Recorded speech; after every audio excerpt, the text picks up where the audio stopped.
Day 12, we'll take a look at missing geometric terms, or geometric meanies we'll call them. So warm up, can you write 3 times 2 to the 4th in expanded form? So this means we're going to start at 3 and we're going to multiply by 2 4 times. All right, so keep that in mind as we're taking a look at geometric sequences. So like yesterday, we have tables with missing terms, but unlike yesterday, these are all geometric. So in sequence 1, can you figure out what you would multiply by to find the middle term here, and then you'd multiply again to get 12. So you can use guess and check. That's one strategy to use, so I'll use that. I'm just going to try 2. So 3 times 2 is 6. 6 times 2 is 12. So using guess and check, I got that one pretty quickly. Is the missing term that you identified the only answer? Why or why not? I'm going to say if this is geometric, then yes. If it was arithmetic, we probably would get something else. All right.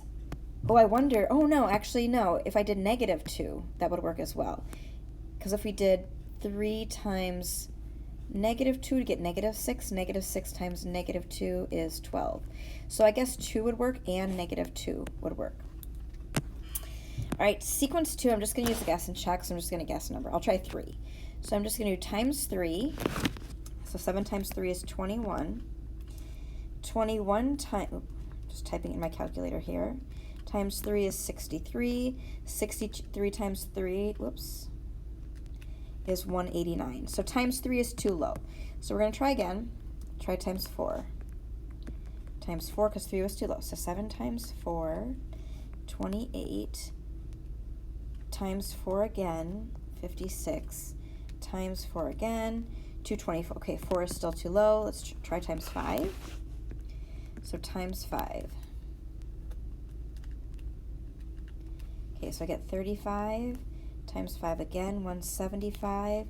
Times 5 again. Okay, so this works. So by using guess and check, some of my guesses were too low, and then I got times 5. Now let's see if that negative thing works for this as well. So if this was negative, this would be negative, positive, negative. So in this case, times 5 is the only answer. Yes, only answer, because if you multiply a negative by itself like 3 times, it should be positive, not negative. Okay, so that's our goal. I mean, by using guess and check, can you figure out what are you multiplying by, and is it the only time it's the answer, why or not? So essentially, if you're multiplying by an even amount, then you can have that the negative will work as well. If you're multiplying by an odd amount, then you can't have the negative. All right, so guess and check, again, is one way to do this, but there is another way, algebraically. And we don't have all the tools yet to solve it, but it might help you simplify it. All right, so for all of these, like here's 6 is the first term, and we're multiplying it by a ratio, 1, 2, 3, 4 times. So 6 times some number to the 4th power is 96. So one way that you can narrow it down and just make it easier is to start solving this. So we can divide each side by 6. So r to the 4th power is, and I don't know what 96 divided by 6 is, so 16. So you have to think, what number times itself 4 times is 16, and I know that that's 2. So let's try that. Let's times 2 every time. So this is 12, 24, 48, and yes, that works. So one way to do it is to write this equation and use it to simplify to solve. And again, does this work?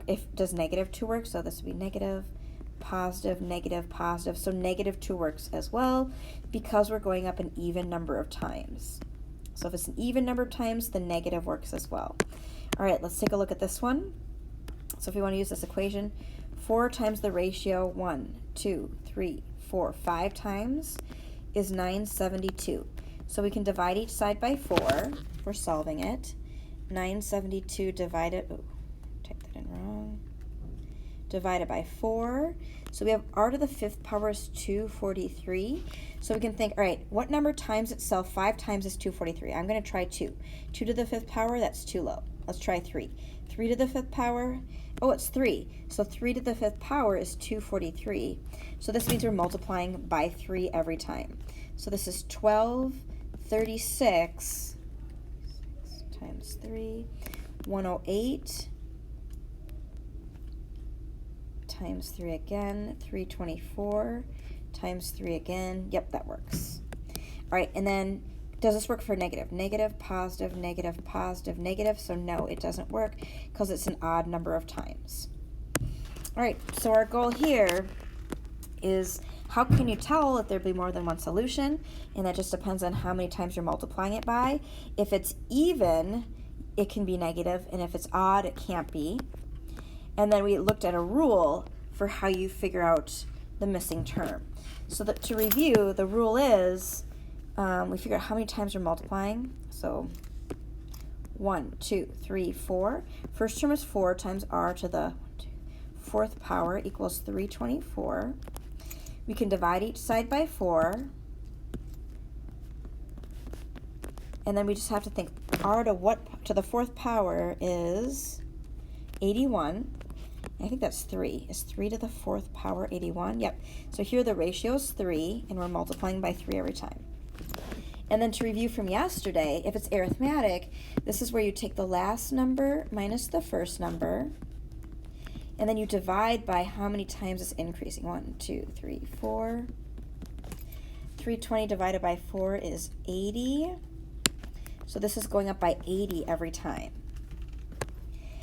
So your assignment will then be to practice this geometric sequence pattern in the rest of this, and we'll review tomorrow.